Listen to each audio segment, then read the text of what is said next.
మరి గవర్నమెంట్ భూమి అయితే ఎందుకు ఇచ్చిండ్రు పర్మిషన్? 19లోనే మా హస్బెండ్ ఎగ్జిట్ అయిపోయింది అక్కడితో.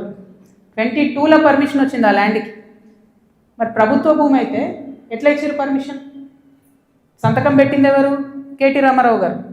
అంటే ఇప్పుడు మాధవరం కృష్ణారావు గారు ఏమంటుండు? కేటీ రామారావు గారు సంతకం పెట్టిండు అంటున్నా. కేటీ రామారావు గారు సంతకం తప్పంటుండా?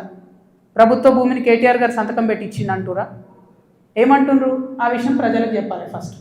ఇప్పుడు నేను ఆరోపణ చేస్తాను ఏంది, ఎలక్షన్కి పోయే ముందు అక్టోబర్ 7, 2023 అందరం ఎలక్షన్ దాంట్లో ఉన్నాం. ఎలక్షన్ జోన్లో ఏదైతే ల్యాండ్తో 2019లో మా భర్తకు సంబంధం లేకుండా పోయిందో 2023 అక్టోబర్లో బీఆర్ఎస్ ప్రభుత్వం కేటీఆర్ గారి మినిస్ట్రీ నుంచి 5 ఎకరాలకు చేంజ్ ఆఫ్ ల్యాండ్ యూజ్ ఇచ్చింది. అంటే ఇండస్ట్రియల్ భూమిని రెసిడెన్షియల్ భూమి కింద మార్చుకోవచ్చు అని చెప్పింది. మరి ఇది ఎట్లా వచ్చింది? ఏంది ఇది? ఎందుకు ఇచ్చారు ఎలక్షన్ కన్నా 2 రోజుల ముందు?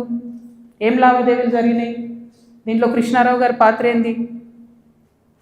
ఈ వ్యాపారం చేసే వ్యక్తి మీ సుట్టమట కదా, ఆయన పేరు నేను ఎందుకు చెప్తా బయట, కానీ మీ సుట్టమట కదా. మరి మీరు చేయించుకురా దగ్గరుండి? ఏంది ఇది? దీనికి నాకు సమాధానం చెప్పాలి.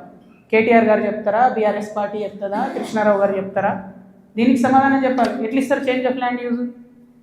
ఈ ల్యాండ్తో మాకు సంబంధమే లేదు. 5 ఎకరాలకు బీఆర్ఎస్ గవర్నమెంట్లో చేంజ్ ఆఫ్ ల్యాండ్ యూజ్ వస్తుంది. నిన్నగాక మొన్న 6 ఎకరాలకు కాంగ్రెస్ గవర్నమెంట్ కూడా అదే ల్యాండ్లో చేంజ్ ఆఫ్ ల్యాండ్ యూజ్ ఇచ్చింది.